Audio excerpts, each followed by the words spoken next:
Hey, it's Tom Gallagher, another edition of The Story Behind the Car. We're looking at a 1955 Buick Century Estate Wagon, and we're with Frank. And Frank, can you tell us about your car? And I'm going to back up and just get you a second. And you're also you have the Fatheads Car Club. Yes. Car Club, which I've shot at several other vehicles from the Fathead Car Club.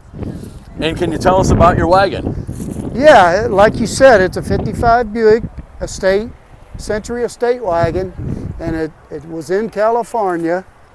And the gentleman that had the car painted it 27 years ago, and unfortunately he passed away 2 years later.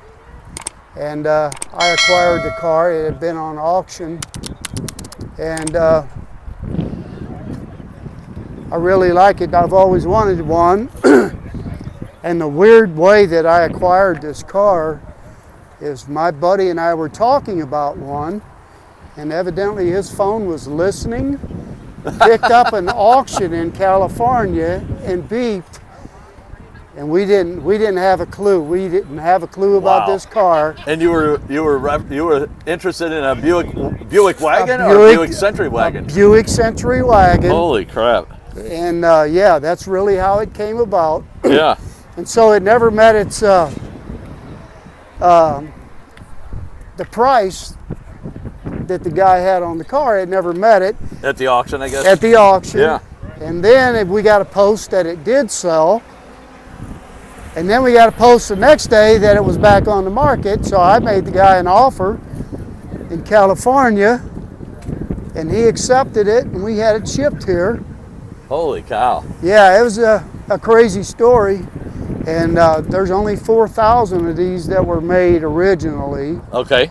And it's called a baby Buick because it's smaller than the Roadmaster. You can see it's smaller in the length too, with the doors and the fact that it kind of jogs around the wheel. Right. And the wheelbase is actually 5.5 inches shorter than a Roadmaster. Wow.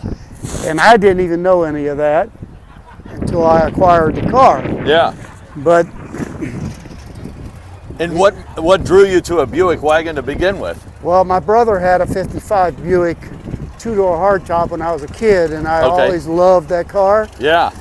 And I really like the wagons anyway, so I just kind of put those two dreams together, and here we are. I really feel blessed that this thing popped up on auction.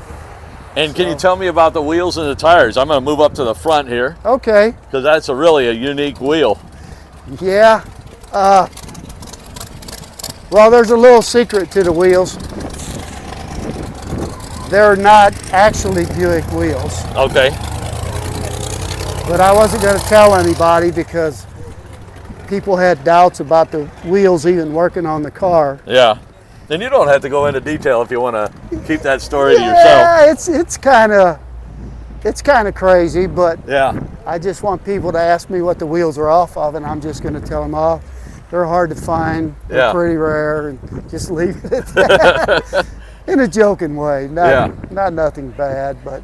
And what kind of motor do you have? It's got the original 322 nail head in it. Oh, really? And it runs like a top.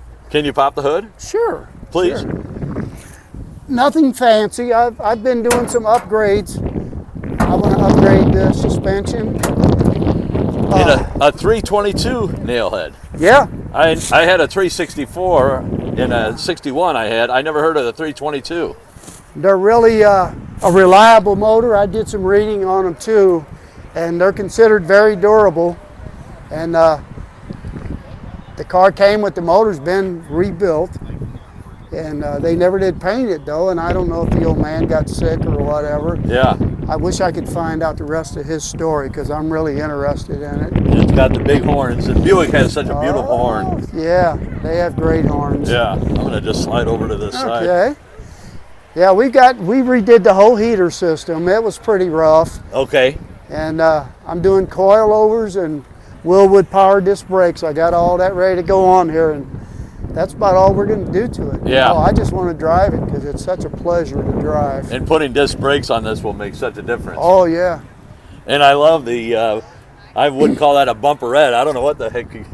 Let me tell you what they're called. They're called Dagmars. Okay. And they were actually named after a female movie star. Yeah. That was well endowed. Yeah. And the story I got that they did this, Harley Earl was in on this. He was a famous designer. Yeah. And the reason they started doing this was to attract women buyers. Really? That's the story I've read. Yeah.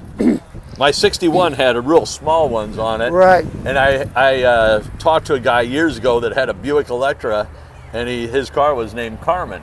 And I said, why is it named Carmen? He said, and he showed me, and he goes, because of the...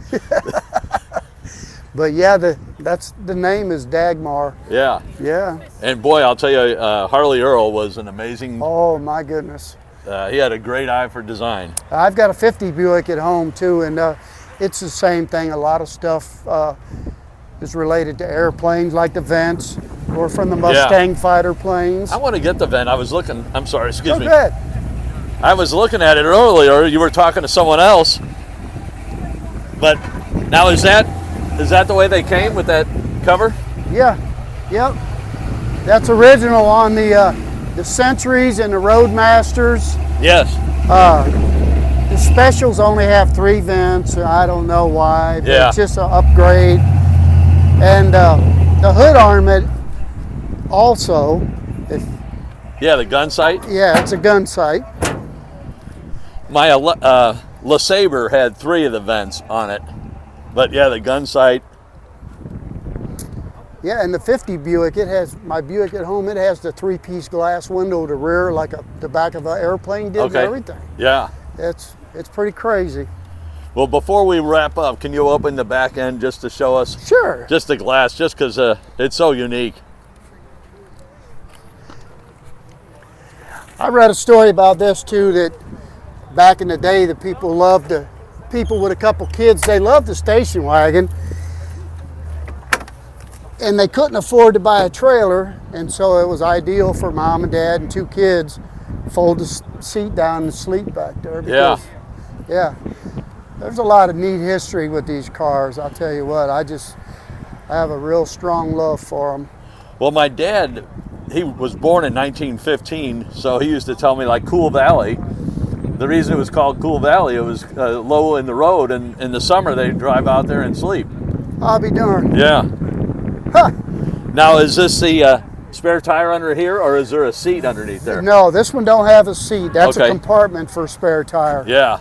Yeah. Really, really nice, though.